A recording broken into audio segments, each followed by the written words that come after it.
सूरत महापंचायत के जितने भी मेरे बड़े दादे चाचे ताऊ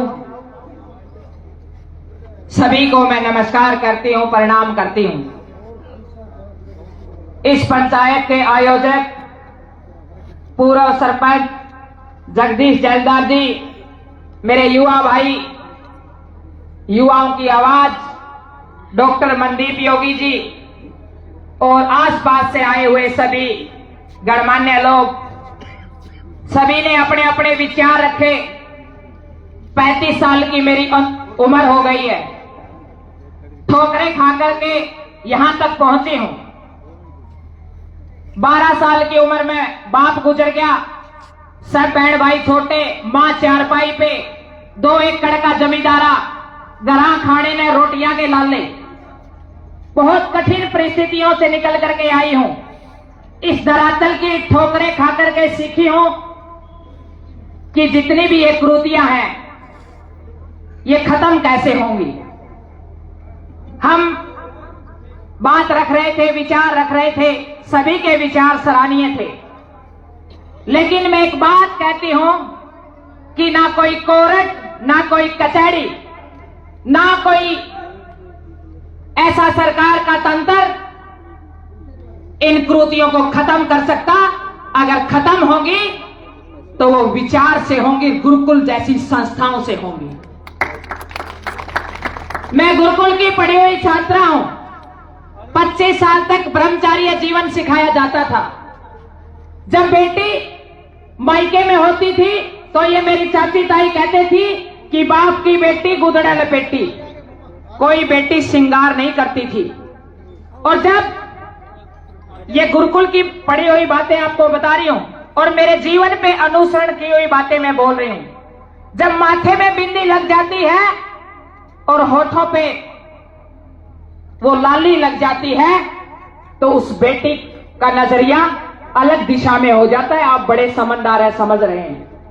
लेकिन जब एक बच्चा अपने पिता के सानिध्य में होता है, एक बेटी मायके के अंदर होती है, तो वो जितनी साधारण रहेगी उतना ही उसका लक्ष्य पे उसकी निगाहें रहेगी, वो भ्रमित नहीं होगी और कोई शरारती तत्व उसको ये बोलने वाला नहीं होगा कि तुम बहुत सुंदर लग रही है।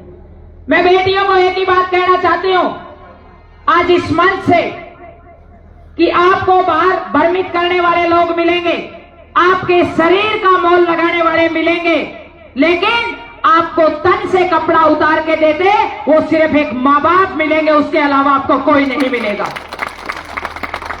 जो अपनी रोटी में से और ये कहेगी मां मैं विधवा मां की बेटी हूं, उन हालातों से निकली हूं। मेरी मां एक ही बात कहती थी कि बेटा पहले आप खाओ, मेरा तो पेट भर गया है, मैंने पहले खा ली थी। उस दर्द को उस ग्राउंड से सीखा है और वो तब खत्म होगा जब हम बच्चों के अंदर विचार पैदा करेंगे। आज हरियाणा के गांव-गांव में ब्याह शादियों में तो डीजे बजता ही बजता है। नरेंद्र भाई साहब आप सामने बैठे हो, आज घर घर में हर रोज डीजे बजता है और कैसे कैसे गाने आ गए हैं।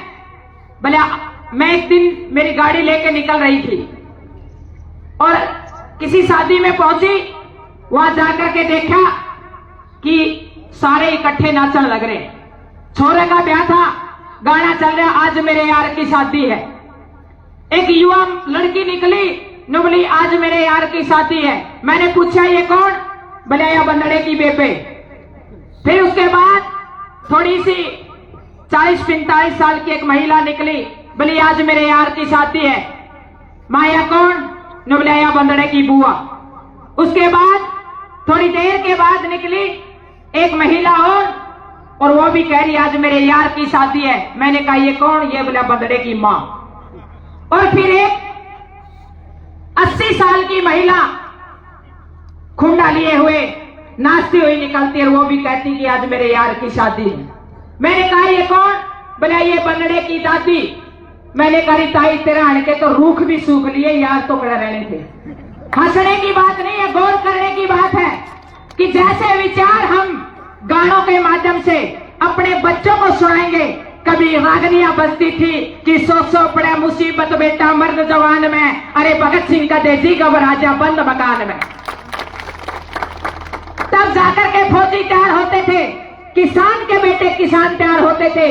आज हमारे घरों की विचारधारा खत्म हो गई है। आज वहां गंदे गंदे गाने बज रहे हैं। आज कह रहे हैं हम खुश होकर नाच रहे हैं कि मन्नंगड़ों का व्याधि, और हम खुश हो रहे हैं, बारात लेके आ रहे हैं, अगले नाच रहे हैं मन्नंगड़ों का व्याधि। और आपको बता देती हूं कि मेरे हरियाणा पुलिस में ये एक एक्सीडेंट हुआ है। एक इंस्पेक्टर गुड़गांव में ड्यूटी थी, नशा करके ना सांझा ना आया, क्योंकि टेंशन बहुत है पुलिस में।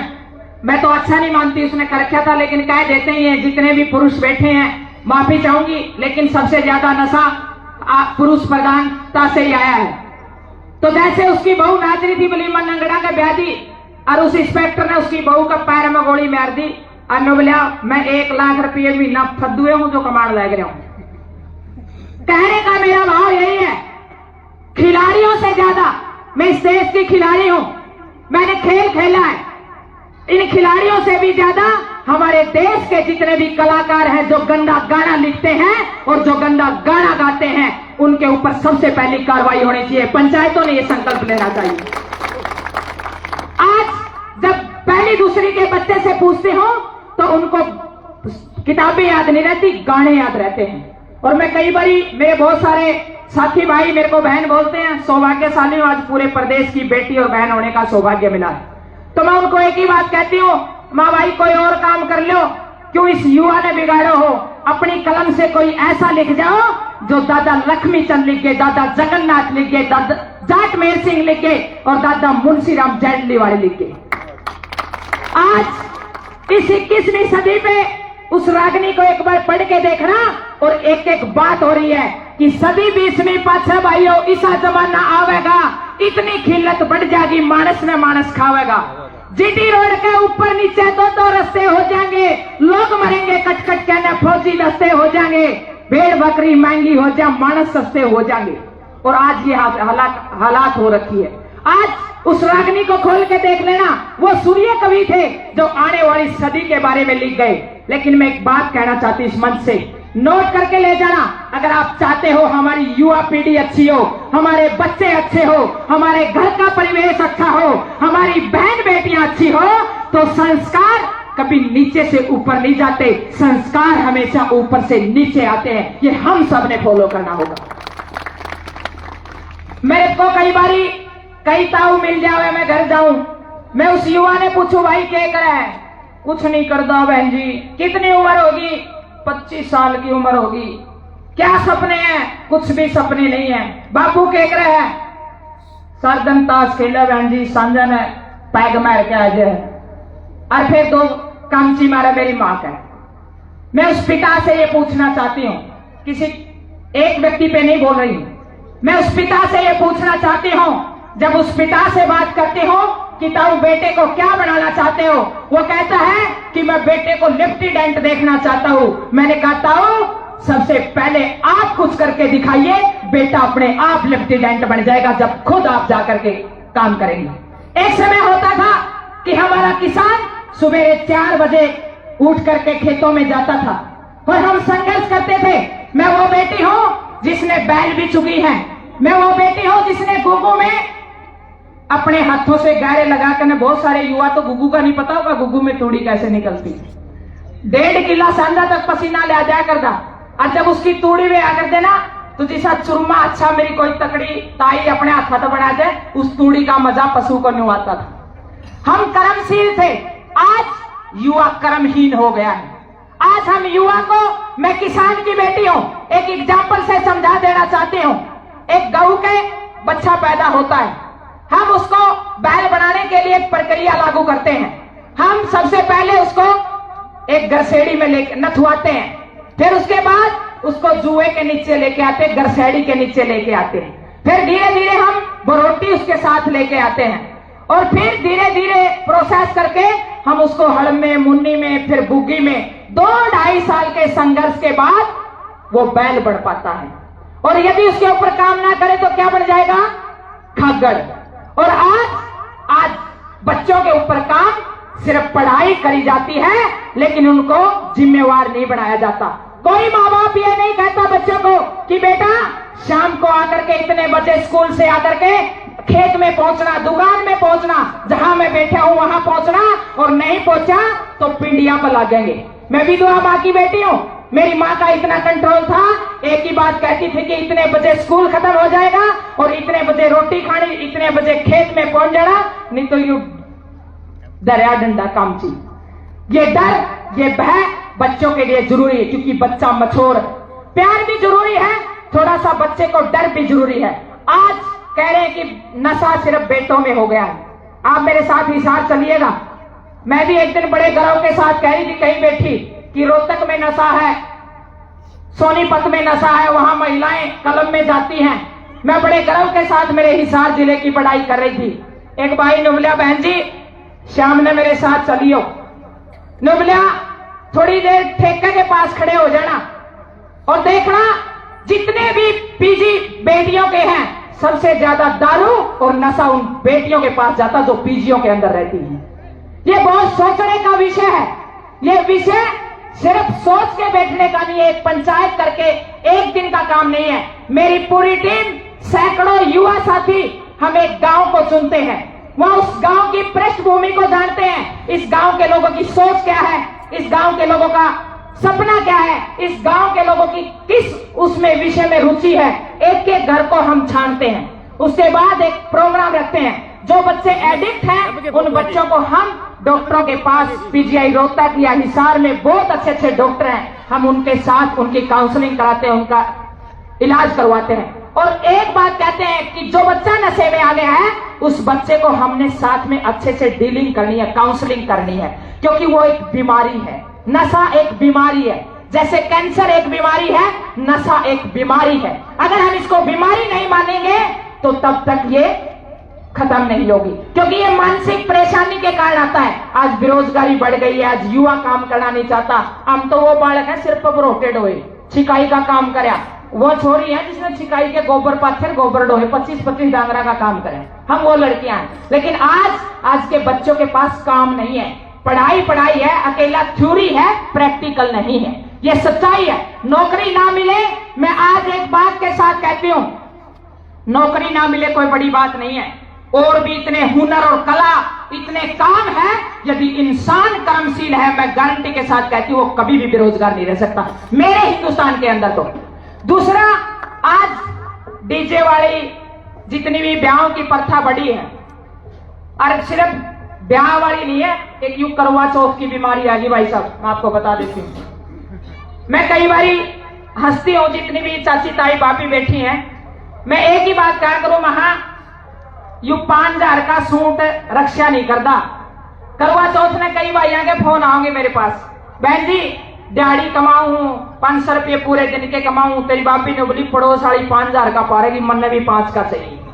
मेरे पास काउंसलिंग के लिए फोन आते इस बात के, और फिर मैं उस भाभी से बात करती हूँ, मारी भाभी 500 का सूट से को नहीं बचा सुहाग, इसी 1000 रुपया का सुतरा हेलमेट ले दिए, ये वापिस सुरक्षित घर आ जाएगा। मैं गारंटी के साथ कहती हूँ, मैं दावे के साथ कहती हूँ। ये इसलिए हो गए, हमारे देश आज भी आजाद नहीं है।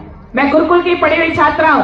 स्वामी दयानंद विवेकानंद के विचारों का मेरे जीवन के ऊपर बहुत असर है, और मैं सौभाग्यशाली हूं उस माँ बाप की जो अनपढ़ होते हुए मुझे एक अच्छे विचारों में ले गए, और जिन्होंने मुझे एक रेडियो के माध्यम से, टैप के माध्यम से, टीवी टावी मरगरा नहीं होया करता, अच्छे विचार सुनाए, अच्छी रागनियां सुनाई, और उसका असर मेरे जीवन के ऊपर आया। तो मैं एक ही बात कहूंगी, जो 5 साल का बच्चा सीख सकता है वो 85 साल तक आदमी नहीं सीख सकता। गर्भ के अंदर जो मां विचार रखेगी, जैसा उस बच्चे को बनाना चाहती है, गर्भ में जैसी सोच वो रखेगी, वो बच्चे का निर्माण वैसा हो जाएगा। मैं एक ही बात कहूंगी, कोई कोर्ट कचहरी नहीं न्याय कर सकती। अगर न्याय मिलना है तो हमारे संस्कार और हमारी संस्कृति में होगा, वो हमने बच्चों को शुरू से देना होगा, जब वो गर्भ के अंदर हो, तब जाकर के ये बदलाव आएगा। ये बहुत लंबा प्रोसेस है, और ऐसे ऐसे जन जागरण हमने घर घर में जाकर के करने होंगे। और आजकल एक बात, और मैं आपके इसमें तो नहीं है, लेकिन मैं जो हकीकत है जो ग्राउंड की, आज तलाक ले रहे हैं। आज नन्हे नन्हे बच्चे खड़े हैं तलाक कोर्ट के अंदर, और एक ही बात कह रहे हैं कि माँ बाप को कि आप इकट्ठे रह लो, हम आपके साथ जीना चाहते हैं, क्योंकि बच्चे ने माँ भी चाहिए और बाप भी चाहिए। अब कल परसों एक खबर आई हुई थी, आप ये इस बात को बोल करके मैं अपनी वाणी को विराम दूंगी। कल परसों दैनिक भास्कर में एक खबर आई हुई थी, 2011 में एक दंपत्ति की शादी होती है और एक साल में थोड़े दिन के बाद अनबन रहने लगी, उस अनबन में एक बच्चा भी पैदा हो गया। 2013 के बाद वो दोनों अलग रहने लगे, वो मां उस बच्चे की परवरिश करने लगी, तलाक की अर्जी लगा दी कोर्ट के अंदर। वो फैसला अभी 2024 में अंतिम उसमें आया। वो जज बोला उसकी मां को कि आपका क्या फैसला है? वो कहने लगी मेरा ये फैसला है कि मैं तलाक लेना चाहती हूं, मैं इस आदमी के साथ नहीं रहना चाहती। फिर उस जज ने उस पिता से पूछा कि आपका क्या फैसला है? उसने हाथ जोड़ के कहा कि मेरा ये अंतिम फैसला है कि मैं भी इनके साथ नहीं रहना चाहता। वो बच्चा 11 साल का आगे खड़ा था। उन्होंने पूछा कि बेटा आप किसके साथ जाएंगे, आप बताइए, आप मां के साथ जाएंगे या पिता के साथ जाएंगे? सुनने की बात है, उस बच्चे ने हाथ जोड़ के एक ही बात कही कि मुझे इन दोनों से तलाक चाहिए, मैं ऐसे माता पिता के साथ नहीं रहना चाहता। और उस माँ बाप ने, जज ने आधे घंटे का टाइम दिया और उन दोनों माँ बाप की अकल ठिकाना आ गई। उस बालक ने वो माँ बाप इकट्ठे कर दिए। ये हुआ क्यों?